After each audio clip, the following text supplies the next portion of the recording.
విదర్భరాజైన భీష్మకుడి కుమార్తె రుక్మిణీదేవి చిన్నప్పటి నుంచే శ్రీకృష్ణుణ్ణే తన భర్తగా తలచింది. తన అన్న వేరే వ్యక్తితోటి వివాహాన్ని నిశ్చయిస్తే శ్రీకృష్ణుడికి కబురు పంపింది. గౌరీ పూజకు వెళ్ళి వస్తున్న రుక్మిణిని శ్రీకృష్ణుడు ద్వారకకు తీసుకుని వెళ్ళి వివాహాన్ని చేసుకున్నాడు. ద్వారకలో రుక్మిణిని వివాహం చేసుకుని తన దాంపత్య జీవితానికి శ్రీకారం చుట్టాడు శ్రీకృష్ణుడు. తన మీద పడిన నిందను తొలగించుకోవటానికి శమంతక మణి కోసం అడవిలోకి వెళ్ళాడు శ్రీకృష్ణుడు. అక్కడ జాంబవంతుడితోటి వారం రోజుల పాటు పోరాడాడు.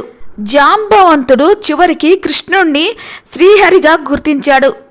శమంతక మణితో పాటు తన పుత్రిక అయిన జాంబవతిని కూడా శ్రీకృష్ణుడికి ఇచ్చి వివాహం చేశాడు. శ్రీకృష్ణుడు శమంతక మణిని తెచ్చి సత్రాజిత్తుకు ఇచ్చాడు.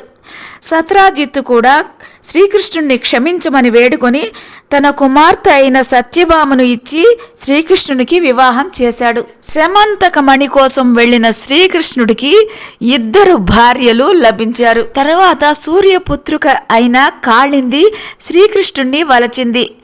గాంధర్వ విధిని వివాహం చేసుకోమని కోరింది. అంగీకరించిన కృష్ణుడు ఆమెను స్వీకరించాడు.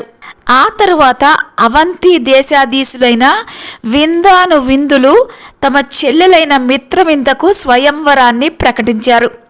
కృష్ణుడు అక్కడ రాజులందరినీ జయించి ఆమెను చేపట్టాడు.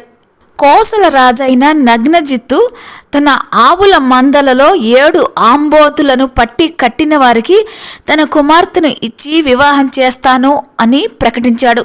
వివిధ దేశాలకు చెందిన ఎంతోమంది పరాక్రమవంతులు, వీరులు, మహాబలశాలులు వచ్చారు.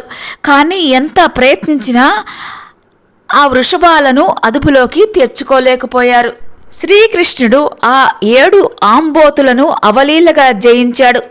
నగ్నజిత్తు తన కుమార్తెనైన నాగ్నజితిని ఇచ్చి వివాహం చేశాడు. ఈ విధంగా నాగ్నజితి శ్రీకృష్ణుడి భార్య అయింది. నగ్నజిత్తు కట్న కానుకలను కూడా విశేషంగా శ్రీకృష్ణుడికి సమర్పించాడు. తర్వాత శ్రీకృష్ణుడు మేనమామ కూతురైన భద్రను వివాహం చేసుకున్నాడు. ఆ తర్వాత మద్రరాజు పుత్రిక లక్ష్మణను స్వయంవరంలో పెళ్లాడాడు. ఈ విధంగా శ్రీకృష్ణుడికి రుక్మిణి, జాంబవతి, సత్యభామ, కాళింది, మిత్రవింద, నాగ్నజితి, భద్ర, లక్షణ అనే 8 మంది భార్యలు అయ్యారు. ఈ శ్రీకృష్ణుని కళ్యాణ గాథ విన్నవారికి సర్వ పాపాలు తొలగిపోతాయి.